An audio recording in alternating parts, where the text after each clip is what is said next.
and welcome to tonight's Facebook Live. I'm doing this again. I did it a few minutes ago using all sorts of fandangled fun things that just made it fall over. So I decided that was not good enough and that was a public fail, and I'm going to go again and I'm going to make it much better this time. So welcome again. You get a bonus double act tonight because this is episode 9, and this Facebook Live is important because it helps and supports what we talked about in this week's podcast. This week's podcast was all about how we move our artifacts from things like exercise books into a digital realm. How do we get things like kids' work into a digital ePortfolio? What apps and tools are available to help us to do that? And also, what kind of things would I recommend or would I suggest you could use to help you when it comes to taking photographs of things that may or may not be a bit tricky? So in the podcast itself, which you'll find at edufolios.org/009, I talk a little bit more about taking photographs of your students in group settings, etc., what angles to use on your camera, and how to navigate having conversations with leadership, particularly if you're on prac as a graduate, or you're a TRT or on contract. How do you go around and what device should you use? Is it okay to use your own device? Not really. So what do you do? How do you demonstrate standard 4.5 in those instances? Definitely listen to the podcast for that. That's edufolios.org/009. Welcome to those of you who have joined me. Thank you very much. I'm waving at you. Feel free to share an emoji with me tonight. It can be a laughing one because this is attempt 2. I'm laughing on the outside and inwardly crying, but it's okay, right? I said I would publicly fail at least 5 times this year, so I'm counting that last Facebook Live as one of those fails. So let's go. I've got my personal device here. If I was in a school, I would be using the school's device. So these apps would need to be installed onto your school's devices with someone's permission and someone's magical powers. Usually the IT person would be helpful with that. It might be a school iPad or a school Android device. It could be a school Surface Pro. One of these apps will work on all of those. The other will only work on Android or iOS. Every app that I show you today, there are links to download it from edufolios.org/009. So if you like what you see today, pop there, go to the bottom, and you will find the apps and listen to the podcast for more tips around the standards and the focus areas. Okay, so as I say, I am getting rid of all the fandangled technology. So it's me and my webcam and my phone. So this is the view we're going to be using, okay? So bear with me. The first app I'm going to start with now is Office Lens. So here's my phone. Office Lens is the one closest to over here, the one with the L and the circle. Okay, I hope you can see that, and the camera's trying to focus. It's a free app. It's part of Office 365. So for those of you in department schools, you will recognize 365 as something that's new, fandangled, and fabulous for you. Most department schools have it. In fact, a lot of independent and Catholic schools do too, which is one of the reasons I chose it. I'm also a bit of a Microsoft fangirl, as you may know. I'm an MIE, and I'll see you in Adelaide at the MS EDU meet in April. So give me a yay if you're coming to that. It'll be good to see you, and we can catch up, and I can show you more about this app. So this app is the one that's going to help you get this piece of work into your digital portfolio. Okay. Now this app is super powerful, and I've included a link at edufolios.org/009, which will tell you things like how this app can take a photograph of this work and read it to me, or a book and read it to me. If I take a photograph of a book, it will automatically find the nouns, the verbs, the adjectives without me doing anything. It will divide it up into syllables. It will do all sorts of magical things. But for today, I'm holding back my fangirlness, and I'm just going to show you its amazing skills at taking this and making it look great, letting you annotate it in the app so that you can highlight what it is you're drawing attention to, and then you can put it somewhere safe. Okay, so this is a piece of schoolwork from my son's English book, and I want to get this as an artifact. Say, imagine this is where he was at the end of last term, and I'm just going to open another page, and now this is where he's at now, and I want to talk about the impact there and the differences and how that's happened. All right, so this is going to be tricky for me, so bear with me. So Here's his book. I'm going to try and show you through the camera. All right, so can you see, hang on, I don't want you to see the light. There you go. Can you see the red line that it's trying to put around it? If I move it back and forth, can you see that red flashing line? Yeah? That is the app trying to locate the edges of this document. Okay? It's trying to locate the edges of the document. Probably see it a bit better there. So now I'm going to put it on my lap. I'm going to use the app. I'm going to line up the red box so that it's around the edge of his work.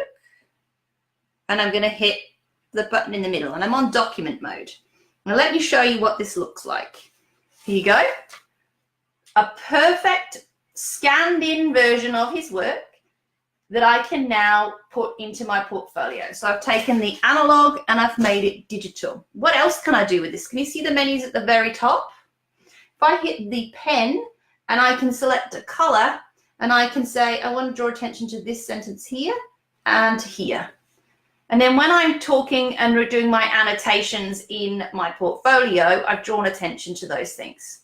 All right. I can press the add another one button here.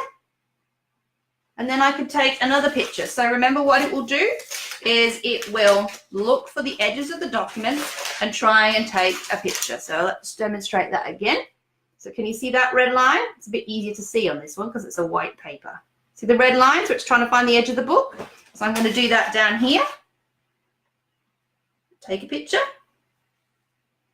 I'll show you. There we go again.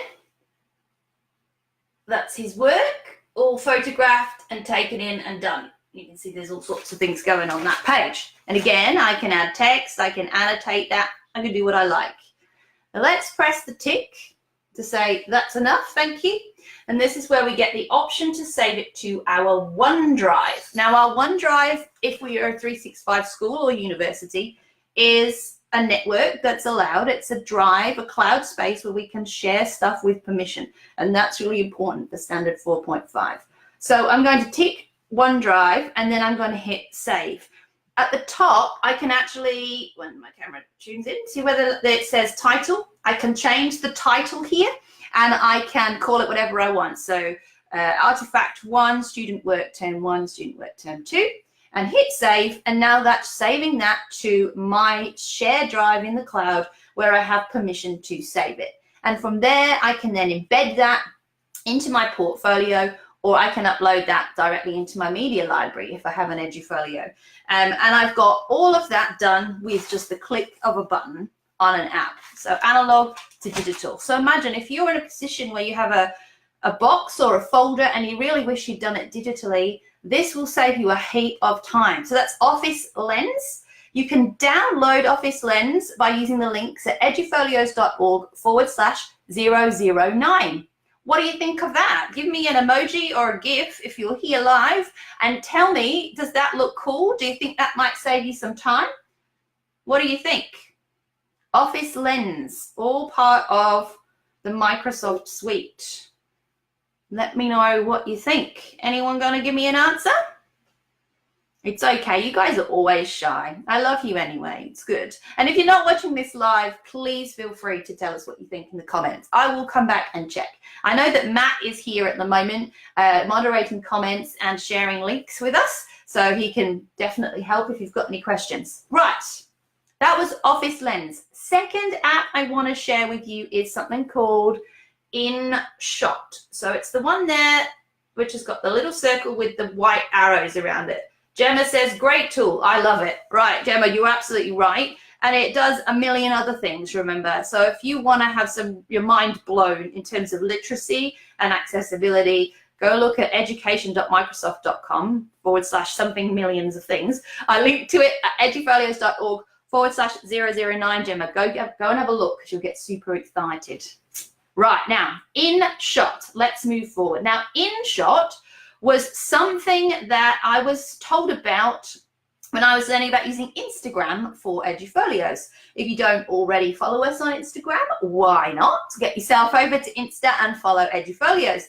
InShot allows me to do all sorts of funky things like put titles on my photos and jazz them up. But as always at ePortfolios, we like to think outside the box. There's a word think above that. And I was thinking about how great this would be if I needed to take a photograph and I needed to de-identify that photo. So I'm going to take a selfie on here right now. Let me give you a thumbs up. And I'll show you how this works. Oh no, that's terrible. We won't be doing that. I'll do it again in a minute. I'll start here. It's a good reminder. So this is what InShot looks like. All right, so it's pink to start with. Try not to let that bother you. And you'll see there are 3 buttons at the bottom. I'm sorry that's a bit bright. I've got a very bright light here, which doesn't help when I'm trying to do this kind of thing. One of them is a video, one of them is a photo, one is a collage, and you can use photos you've already got in your device, reminding yourself that this device would not be your personal device. That's not a good thing. If I use the camera icon, I can then choose to take a photo or a video or use a recent photo. So I will take a photo and I will try taking another selfie. There we go. There's a selfie of me. So imagine this is a class full of lovely individuals. And I've forgotten to use some of the tips that Selena gave me at ePortfolios.org/009, or a face has just appeared somewhere. Obviously, I've also followed the advice about getting permission, etc., but I need to de-identify this. So I click the tick, and along the bottom of here are a whole heap of extra menus, and one of them is stickers. Now, obviously, you get stickers in things like Instagram already, and I've seen those of you who do use Instagram put stickers over children's faces. That's great, and that's where I got this idea from. You can use the stickers to cover and de-identify faces. However, I wouldn't necessarily advise that you use Instagram and that you publish photographs to Instagram so you can use the stickers to cover people's faces, because there's a whole heap of questions there around kids and Instagram and permissions, and it's just complicated. So if we use InShot, we still get the facility to take a photo and stick, you know, an emoji or whatever I like over my own face. I can stick an emoji, which is I just go to the stickers, select one, tap it, and it will appear. Then I can, as always, pinch and expand my little emoji friend, if he will come here and let me do that. Hang on. Oh, he won't do it now because I'm live on Facebook. Thanks very much. There we go. Done it. There you go. So now he's big and he's covering my face. Simple. I've been de-identified as the nerd I actually am. So you could do that for as many students or as many things in the photo that you need to cover. Of course, you might also want to do things like, if I have my school uniform on, I might want to stick something over the badge on my school uniform. There we go. Now I go to the School of Pineapple, for example. All right. I might want to, if there's something in the background, like a school name on a board, I might want to put a word over the top of it. And I can keep de-identifying this photo to my heart's content, just like I could in the other social media apps. But I'm going to hit tick now. And now I get the option to save it up here. And welcome to Headspace. Thanks, Headspace, but I don't want to. We get an ad, which is annoying. I'm sure you can pay to remove those, but I haven't. All right. Now I get to choose where I want to share it. And you can see I can share it to all my social media. But remember, we're trying to avoid that nightmare. So I'm going to click the other button just here. And then I get to choose to share it with my friend, OneDrive. Hopefully you can see that. Share with OneDrive. And again, if I share it to OneDrive, then that's okay. That's as long as it's my school OneDrive, that's got permission, and I can do that just once. It will take me to my OneDrive. I can store it with my other photographs and my other artifacts, and then I've got it again. It's digitized, it's hidden, you know, I'm de-identifying with my stickers, and I haven't had to upload that to someone else's social media server in order to get that to happen. What do you think of that? Gemma, does that one look as cool to you as Office Lens? What do you think, guys? Let me know. I think that's really a good way of quickly using the stickers to cover up faces and just getting rid of some of those issues. Obviously, the way you frame the photos, there are ways of taking the pictures to avoid even needing to do that. And I talk a lot about that at ePortfolios.org/009. So make sure, you know, you don't make work for yourself. You can avoid needing to do some of that if you're mindful of your requirement to be socially and ethically, mindful while you're online with your students and their work. So that was it. Those were the two apps, Office Lens and, of course, InShot, both linked to at edufolios.org/009. Head over there and check that out. Thank you to all of you who have subscribed to the Reflective Teacher podcast on either iTunes or on Google Podcasts, or are listening to us regularly on Spotify. We really appreciate the fact that you're taking the time to engage. Now, I'd really like to ask you a favor. Yeah, absolutely, Gemma. Definitely more secure than using social media. Definitely preferable. Removes a whole heap of minefield of madness. So yeah, I wanted to ask you a favor. And that is, if you do listen to the podcast and you do think it would benefit another educator, you think it's got some worth, you're learning from it, pop over to iTunes or Google, search for the Reflective Teacher podcast, and maybe leave us a review, because those reviews lift us up in the ranks and help other teachers to find us, to help them find the Reflective Teacher podcast and get the information that we're sharing. The more people we have listening to this, the more people we can serve, support, and lift up.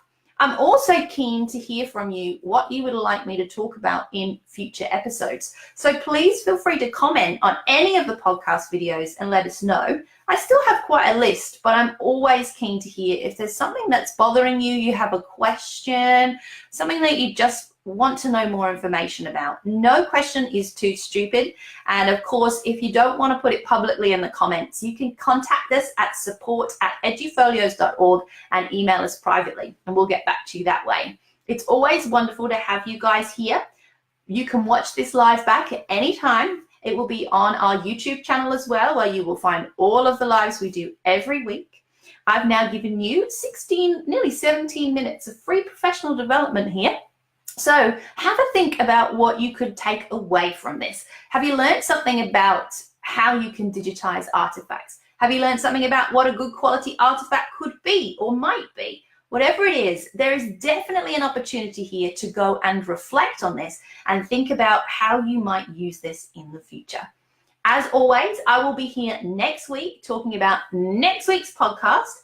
Make sure you tune in to the Reflective Teacher podcast next Wednesday, and I will see you again this time next week. Have a great week. Next week is week 11. Oh my goodness, how tired are you? I'm exhausted, and I am so looking forward to all that chocolate at Easter. So this is a big, my goodness, well done you. I will see you next week to celebrate the last week of term, and we will have a great time then. See you then. Take care.